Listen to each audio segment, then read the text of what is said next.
আজকের রেসিপি ডিম ছাড়া নিরামিষ কেক। এতটাই সহজ পদ্ধতিতে আজ এই কেক বানাবো, বাচ্চা থেকে বড় যে কেউ এটা বানিয়ে নিতে পারবে, আর খেতেও হবে যেমন টেস্টি তেমন সফট। নমস্কার, আমি দেবযানী, আর দেবযানী রান্নাবান্নায় আপনাদের সবাইকে স্বাগত। আসুন দেখে নিই সুস্বাদু নিরামিষ কেক বানানোর পদ্ধতি। প্রথমেই আমি একটা পাত্রে নিচ্ছি এই রকম 1 কাপ গুঁড়ো চিনি।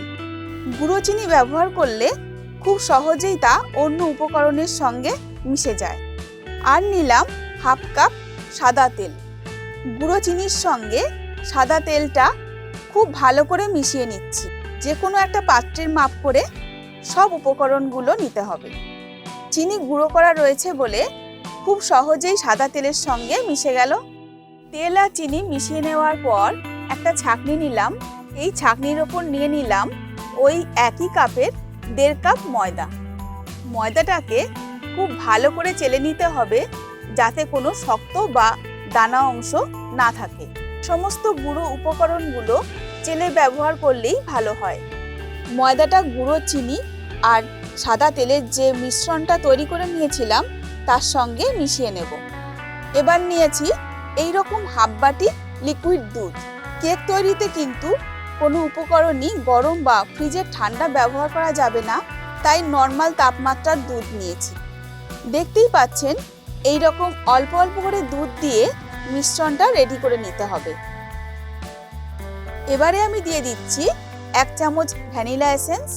মিশ্রণটার সঙ্গে ভ্যানিলা এসেন্স মিশিয়ে নেওয়ার পর এতে আরও কিছু উপকরণ অ্যাড করব। নিচ্ছি 1 চামচ বেকিং পাউডার, 1 চামচের 3 ভাগের 1 ভাগ বেকিং সোডা আর 1 চামচ ভিনিগার। কেকটা যেহেতু ডিম ছাড়া হবে, তাই স্পঞ্জি ভাব আনার জন্য ভিনিগার দিতে হবে। সমস্ত উপকরণ খুব ভালো করে মিশিয়ে নিতে হবে। মিশ্রণটা যত ভালো করে মিশিয়ে নেব, কেকটা তত ভালো হবে। ভালোভাবে মেশানো হয়ে গেলে ওপর থেকে এরকম স্মুথলি পড়বে। এইভাবে আমি কেকের ব্যাটারটা তৈরি করে নিলাম। এবার এই রকম একটা কেক টিন নিয়েছি, তার মধ্যে 1 চামচ সাদা তেল নিয়ে নিলাম। বাড়িতে কেক টিন না থাকলে যে কোনো সিলভারের বাটি ব্যবহার করা যাবে। তেলটা মাখিয়ে নিয়ে নিচের অংশে একটা বাটার পেপার লাগিয়ে নিচ্ছি। বাটার পেপার না থাকলে A4 সাইজের পেপারও আপনারা ব্যবহার করতে পারেন।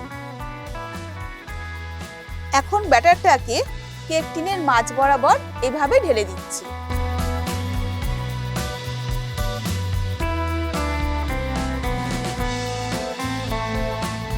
তারপর কেক টিনটা ধরে এভাবে কয়েকবার ঠুকে দেব, তাহলে ভেতরের এক্সট্রা বাতাসটা বেরিয়ে যাবে।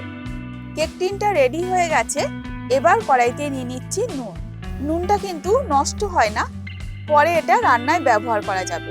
ছোট একটা স্টিলের ঢাকনা দিয়ে নুনগুলো সমান করে তারপর ঢাকা দিয়ে হাই ফ্লেমে গরম করে নেব 5 মিনিট।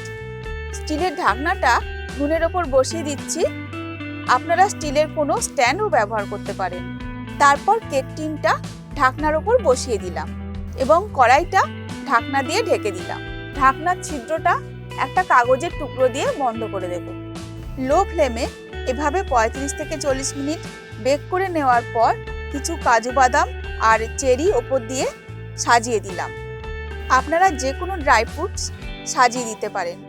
শুরুতেই ড্রাই ফ্রুটসগুলো দিলে তা ভেতরে ঢুকে যাবে, তাই 40 মিনিট পর এগুলো দিতে হবে। তারপর ঢেকে দিয়ে লো ফ্লেমে আরও 20 মিনিট বেক করে নেওয়ার পর দেখুন দেখতে কত সুন্দর লাগছে। একটা কাঠি দিয়ে চেক করে নিচ্ছি। কাঠির গায়ে কিন্তু কেক লাগেনি, তার মানে কেকটা হয়ে গেছে। এটা তৈরি করতে আমার মোট 1 ঘন্টা লাগলো। কেকটা নামিয়ে ঠান্ডা করে নিয়েছি। কেক টিনটার ওপর একটা প্লেট রেখে উল্টে নিয়ে হালকা করে টোকা মারলেই কেকটা বেরিয়ে আসবে। এবার বাটার পেপারটা তুলে দেব।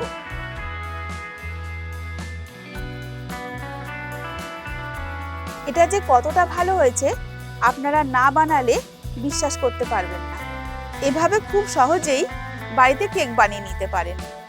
তাহলে বন্ধুরা, আজ এই পর্যন্তই। আবার আসবো নতুন কোনো রেসিপির সঙ্গে।